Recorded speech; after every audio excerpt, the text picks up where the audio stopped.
Aziz 11'ciler, sizi bugün münasibətilə ürəkdən təbrik edirəm. Sizə can sağlığı, uzun ömür arzu edirəm. Arzu edirəm ki, bu həyatın, indi siz gedəcəyiniz həyatın yollarından büdrəməyəsiniz. Necə ki, tədbirin əvvəlində göydən nur töküldü, yollarımıza nur səpələnsin. Necə ki, günəş öz şəfəqlərini yaydı, yollarımıza günəş öz şəfəqlərini yaysın. Əziz, 11B, 11A, B mənim üçün fərqi yoxdur.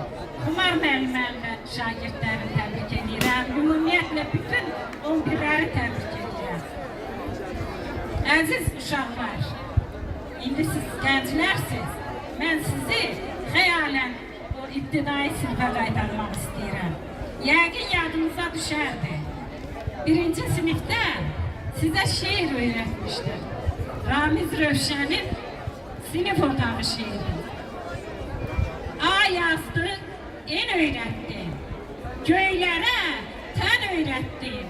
İndi ana yazırıq, indi vətən yazırıq. Daha yazmaq nə lazım? Doğma vətənimizi qorumağa hazırıq. Hansı ki, ibtidaide 1-ci sinifdə bu şeirləri öyrətmişdim sizə. Siz indi doğma vətənimizi qorumağa hazırsınız inşallah. Kimin ürəyində nə arzusu var, yerinə yetsin. Bir də mənim devizim olan bütün siniflərdə dediyim bir söz var. Alim olmaq asandır, insan olmaq çətindir. Arzu edirəm ki, bu həyatda əsl insan olasınız. Bir də mən sizin adınızdan bütün müəllimlərə təbrikimi bildirmək istəyirəm. Müəllimlərin əməyi sizin üzərinizdə çoxdur. Bilirəm ki, bütün valideynlər də bunu bilir, siz gənclər də bilirsiniz. İcazənizlə mən o şeiri oxuyum sizə. Müəllim ömrü. Həzin musiqidir, şirin nəğmədir. Necə mənalıdır müəllim ömrü? Könüllər oxşayan xoş təranədir. Günəş sevdalıdır müəllim ömrü. Əriyir şam kimi, sönür şam kimi. Şagird ürəyində məşəl yandırır. Mehriban gənclərin olur həmdəmi. Həyat yollarını işıqlandırır. Bir bağban ömrüdür müəllim ömrü.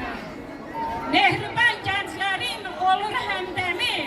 Şagird ürəyində məşəl yandırır. Həyat yollarını işıqlandırır. Bir bağban ömrüdür müəllim ömrü. Şagirdlər ən şirin meyvələridir. Bir loğman ömrüdür müəllim ömrü. Körpə ürəklərə sevinç bəxş edir. Hərif gözləyir, nə şöhrət, məqsədi xalqına xidmətdir onun. Məsləki aydındır, sözü həqiqət, fikri ömürlərə zinətdir onun. Yeni yollar üçün düşünür dərin, bəzən öz yolunda duman çəl olur. Səadət arzulu gənc nəsillərin yüksəliş yolunda pilləkan olur. Onda dözüm də var, dəyanət də var. Yaxşını yamanı ayırıb seçib, bizi səadətə aparan yollar onun əsəbləri üstündən keçir. Yanır, şöləsini qəlblərə yayır. Sinifdə əriyir müəllim ömrü, ömürlərə köçür, yenə yaşayır, neçə ömrə dəyir müəllim ömrü. Nəhayət töhfəmi yetirim sizə, yolunuz həmişə uğurlu olsun. Hamınız çatasınız məqsədinizə, əlinizlə dünya qoynunuzda olsun. Bağışlayın, bir anlığa həyəcanlandım. Özümü sizin yerinizdə qoydum.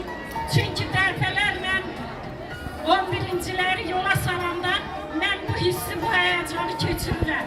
Əziz 11'cilər, bu şeiri bütün müəllimlərə ithaf edirəm. Bəlkə gələcəkdə sizin də içərinizdə müəllim olası insanlar var. Qoy onlara da ithaf olsun. Sağ olun, sizə həyat yollarında uğurlar arzulayıram.